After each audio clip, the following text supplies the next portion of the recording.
When we hear the name Webley and Scott, we think of revolvers, be it the good old 455 Webley, Mark V, Mark VI, or the World War II era Mark IV and 38 Smith & Wesson 38-200.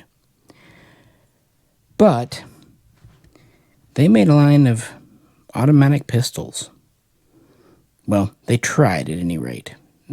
How successful they were, that's debatable.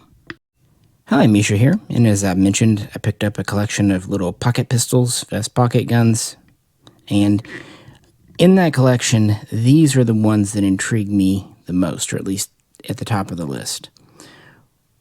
Webley and Scott autos. They don't really have model names, but you have one variation here, another here, and then we have a Harrington and Richardson and HRA, which actually might be my favorite of them all. I'll get to that. But it's a neat story, and you don't hear it much, so I wanted to dive in. If you'd like to help support the channel, check out the link to Patreon. But if not, liking, sharing, subscribing really helps, because videos like this on CNR guns, especially kind of obscure ones, look, I do them because I love guns and learning and history. I know this won't get a ton of views, but I hope for those that do view it, you enjoy it, because this was a learning experience for me as well. And there's very little information out there on these, very few books. As I've said in previous vest pocket videos, really the Unblinking Eye website is among the best for these types of guns. And when it came to these, it was about the only source I could find that even talked about the Webley and Scott automatic, at least the small caliber version. These are all in 6.35, 25 ACP. So with that, let's dive in to the early 20th century and the end of the Boer War.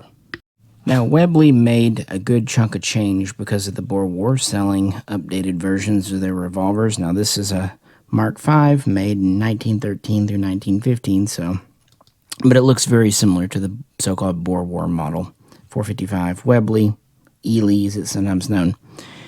But by 1903, the company needed something to do, and they turned to the new auto pistol market. They had a few early failures, like the Mars, and a gentleman that worked for them, William Whiting, got interested in self-loading pistols at the end of 1903, applying for his first patents. And in 1904, he really pursued military contracts with some various prototypes and design concepts in 455, 38, and the British government bought a handful for testing, but they really weren't keen. So by 1905, again, Webley still needing something to sell, money, I get it, he turned to the emerging vest pocket market, which at the time, 32 7.65 Browning, was kind of the newest thing. You had things like the model 1900, then you had the 1903, which was in a few different calibers, including 38, but was a blowback gun. This was the emerging market. So Webley did make a pistol that year. Whiting had some more prototypes and patents. Now, Webley never really used year model designators. They just called these automatic and then the caliber. So the automatic 7.65 would come out by 1906 and be a limited success for the company, but it was a little heavy and it had a long way to go. You see a lot of refinements in the design. And the first 6.35, well, it would come about a year later. In the summer of 1906, John Browning, via FN, released the model 1906, which we will do a video on.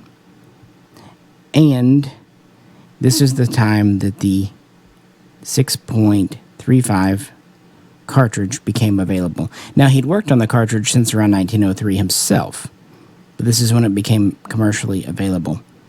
In the U.S., it would take a little bit longer, coming out in 1908, known as the 25 ACP automatic Colt pistol, with the Colt 1908, which, yes, will be in that video with the FN 1906.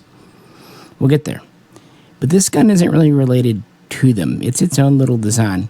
The earlier guns did take a little bit from the 1900 pattern, a little bit from the Mars. Of course, the 45 and 38s were locked breech, but the 32s were not. And by January of 1907, William Whiting started to express interest in making a little 6.35 vest pocket for Webley himself. He wasn't the only engineer or designer at Webley that had some notions, so there was a decent amount of collaboration at this point. Either way, by mid-year, the very earliest versions, and this isn't an early one, came out, but they looked pretty much like this. They were, of course, single action only, exposed hammer. Excuse me if I don't like dry firing. Retractable slide. One fun feature, no sights on these. We do have a spring steel trigger guard that helps retain things. It pops off. We have an interesting safety here that seems kind of counterintuitive. Yeah, that's fire. It's at least easy to hit. And a very neat mag catch, I have to admit. It's this little pin on the bottom. And it doesn't shoot the mag out if you press it, but it allows you to grab this front lip and easily pull it out. And the mags, pretty standard mags, are 6-shot. The grip panels are hard rubberized material. The gun is, of course, all steel. And it was quite svelte for its day and time. It was about a half-pound lighter than Webley's previous .32 caliber. We'll call it the 1905. And it was a couple ounces lighter than even FN's very successful 1906. So it had some things going for it, and it was of good quality. And because they'd been working on it for so long, a lot of the bugs have been worked out. But there would be several more revisions for what we have here that's informally known as the model 1908. While some authors do make a distinction between what they call the 1907 and the 1908, the truth is the pistol continued to have changes up until the Great War and even after. So, I don't know. As far as Webley was concerned, it was just called the standard model or the standard hammer, and some literature, although never on the guns, with some of these improvements were called the improved model. But most all the changes were internal. You did have a few external ones, like the slide serrations were decreased in 1914, right before World War I. The majority still did not have sights. The trigger guard was changed over time. The trigger changed. This is a relatively late production one. Obviously, not many were made in 6.35 during World War I because they were needing to make revolvers. But maybe small numbers were. Beginning after the war, 1919-1920, Webley and Scott would return to making their various guns, including their .32s, which were actually improved with some of the updates from the 1908 style, and even sold to the Metropolitan Police beginning in 1911. Heck, at one point, Webley and Scott even considered offering a .45 version to submit to U.S. Army trials, the ones that resulted in the 1911, of course. I don't think that went very far. Either way, back to the point. 1918, 1919, 1920 guns are essentially built with leftover parts, existing parts, but by 1920, this kind of final version appears. Again, most of the changes have to do with the internals, the lock work, even the grip panels change a bit, how they mount. The changes were done to expedite production, save some money, yes, but also strengthen the gun, make it more durable, dependable, reliable, and safe. The safety was changed a bit. Overall, we're about 4¼ inches with the barrel just over 2 inches, and we weigh roughly 10 ounces unloaded. And production would continue throughout the 20s. But by 1932, which was about the time Webley and Scott were kind of going to their .38 revolvers, like I said, this is a Mark IV. They also had the Mark III police gun. They really scaled back their 6.35 guns. In fact, according to the Unblinking Eye website, essentially the guns that were made in the 30s were built with mostly leftover parts, with the final guns turned out either at the end of 1939 or the early part of 1940. Again, World War II's kicking off, so they don't really put a lot of focus on these, but if they've got the parts, might as well assemble them. As to how many hammer models, trust me, that's got a stiff spring, but then again, it's very smooth. I gotta give it credit. How many were made? Well, we know serial numbers, safety, ended before 170,000, but this did not have its own exclusive range. Its serials were mixed in with other production calibers and models serials. So estimations on the low end seem to be about 48,000, high end 51,000. Probably the truth is somewhere right in the middle. Not a huge number considering production began sometime in 1907 and ended by 1939, 1940. Over 30 years. They were popular enough. They were well made. It's still strange not to have sights, but I do think that's kind of cool. And again, the mag release is neat to me.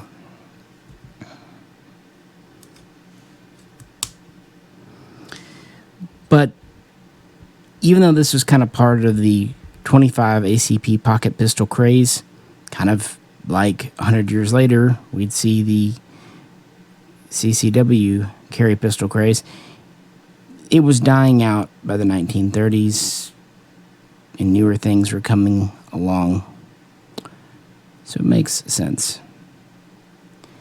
And that's where we can segue over to the next model.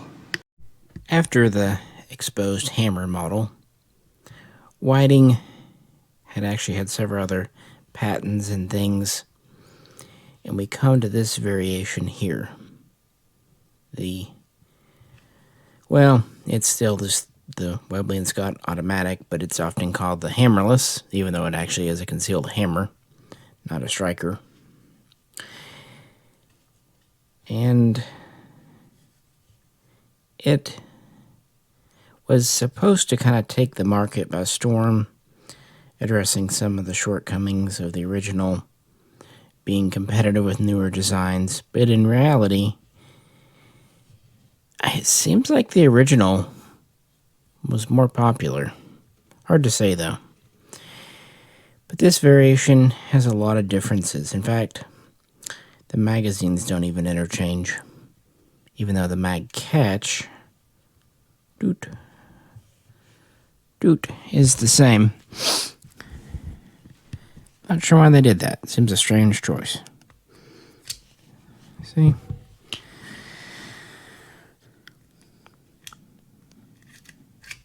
If you take that,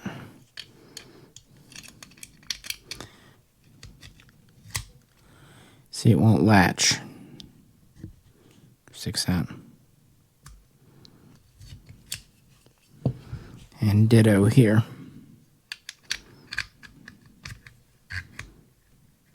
Won't even go in all the way. That's actually because the hole in the back of the magazine is in a different location. To be exact, it's offset on the hammer. So it actually makes sense why it would be centered on the updated design, which the patents for this,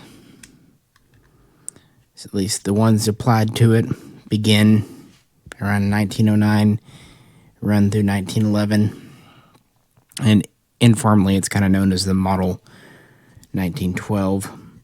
Note that it does have iron sights. The very first version was actually a small run in 1910 of the Hammer with sights, so that was carried over. Also note we have a pretty standard looking right side ejection port on the Hammer version. Right there. On this, the system might not be quite as apparent, and that even that's not really the ejection port. It's actually partially there. Very unique little bridge right there, if you see. So this ejects out the top. Of course, we have a very squared off rear. Different style grips. Same basic safety though.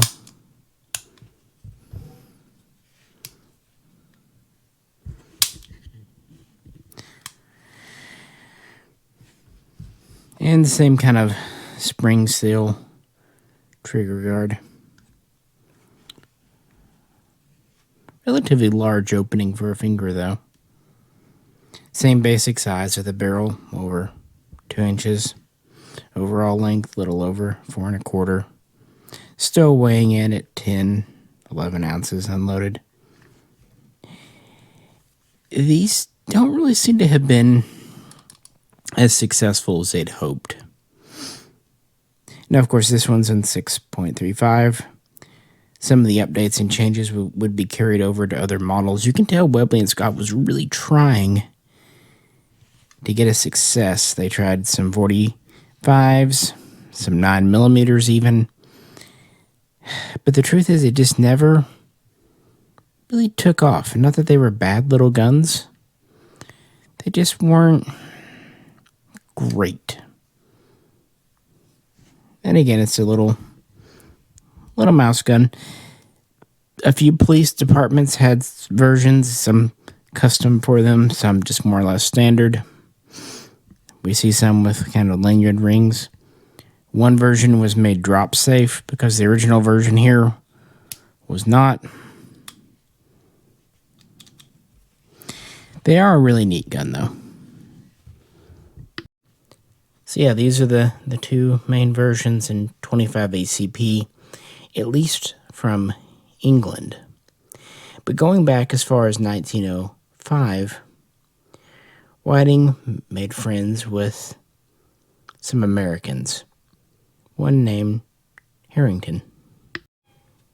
And thus we come to our third and final model in this video. The H&R HRA automatic again. Yeah, we're not really getting a lot of models here, not officially anyway.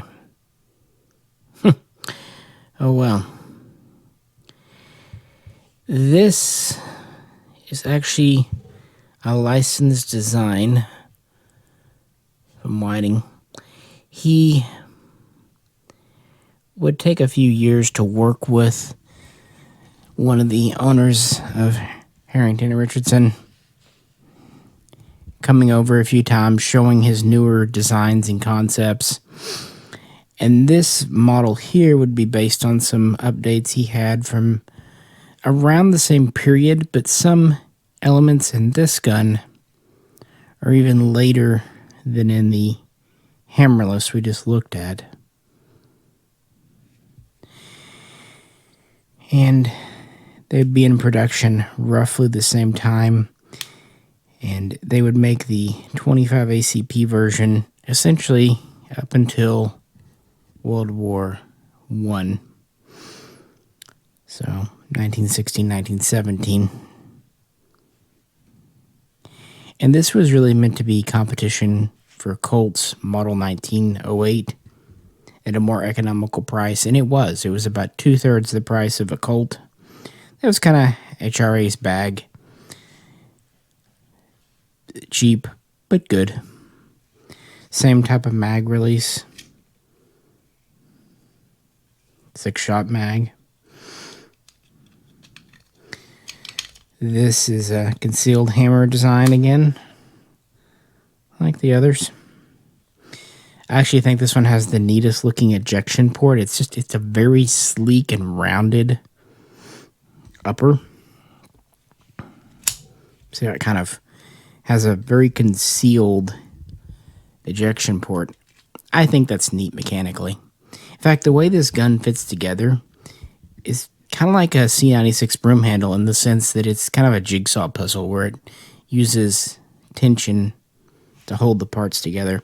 It has the same style of safety, but as you see, it's a knob instead of a full lever. So down. Interestingly, it actually blocks the trigger. You can't pull it. On this, you can pull it. About the same. So it's a more positive safety. We'll also say this has a heavier hammer. Probably done for safety. And I like that this is kind of a return to no sights. I have to admit, I think one of the fun parts about the hammer version, what do you need sights for a mouse gun? This is just so round and bubbly. Yeah, I have to admit, just design aesthetically, I like the H&R one. And really the changes made here were from Whiting, not HRA. They just made the gun up in Massachusetts, Worcester. It was on the market for a minute. Now they did try making a 32 version. This is of course Mark 25 ACP because America. But the 32 never really took off. Now it was actually a striker fired. But unfortunately it was almost as expensive as a Colt and just never went anywhere. I would actually like to have a 32. I think that'd be kind of neat. Like the rounded end. It's still a cap. It's just whereas on this one it's flattened. On this it's not.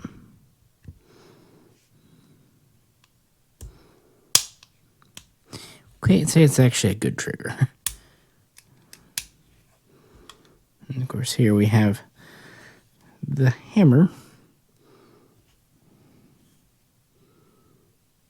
Yeah, I mean, you can really kind of see where the H&R is kind of a combination of the two. Again, there's lots of patents for different models and types, or even attempts to do a magazine disconnect safety, but never seem to be put into production. So here they are again.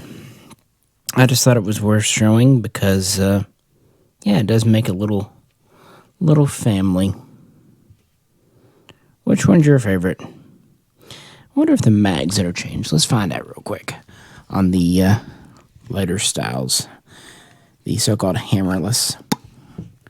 Kind of curious myself.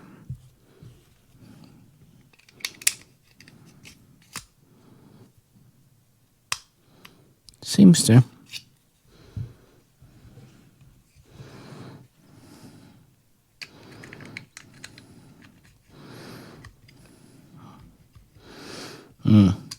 Seems like I'm not going to force it. Yeah, it seems like the HRA mag is a little bigger dimensionally, because I did notice the British mag here fits loose in it. The other one doesn't. Yeah. Oh, now we know. So yeah, of these three, the magazines aren't really interchangeable.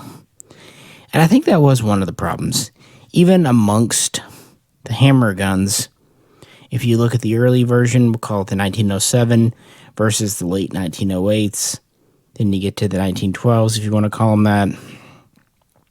You don't have interoperability, even able to swap grips.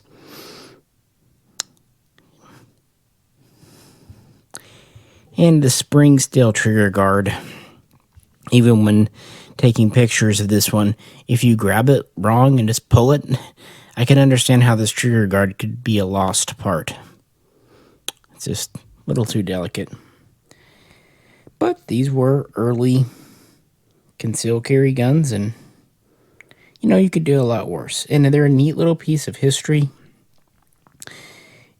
This was really the only automatic that H&R did. They went back to revolvers after it. And Webley, well, they had things like the Fosbury and the Mars and all that, but that wasn't really successful. And of course, the military went from 45 to deciding that, hey, maybe we should do 38 revolvers for World War II. And that might seem stupid to you, but the fact is the 455 Webleys, especially like the Mark 6s, were so big and heavy, a lot of soldiers wouldn't carry them. They thought, well, if we give them a lighter, handier to use gun, easier to fire, maybe they will.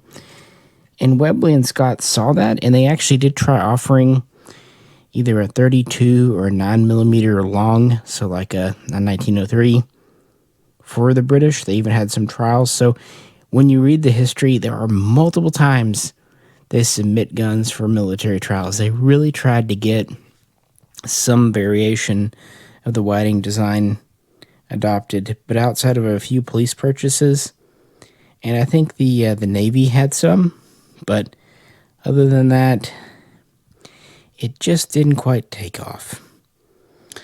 I understand why, but I think it's kind of a shame because I think these are neat little guns. I'd love to have a scaled up version in 32 or 9mm long. I think that'd be pretty neato. But what do you think? Hope you're enjoying these pocket pistol videos. If you could, like, share, and subscribe. And if you'd like to help out, check out the link to Patreon. And next time, we'll compare and look at the #1 competition to the Harrington Richardson, the Colt model 1908, and of course its European sibling, the FN 1906. The first gun commercially available, chambering the, at the time, new cutting-edge 6.35mm cartridge. But that'll be the next time when we look at some vest pockets. Until then, this is Misha, and have a good one.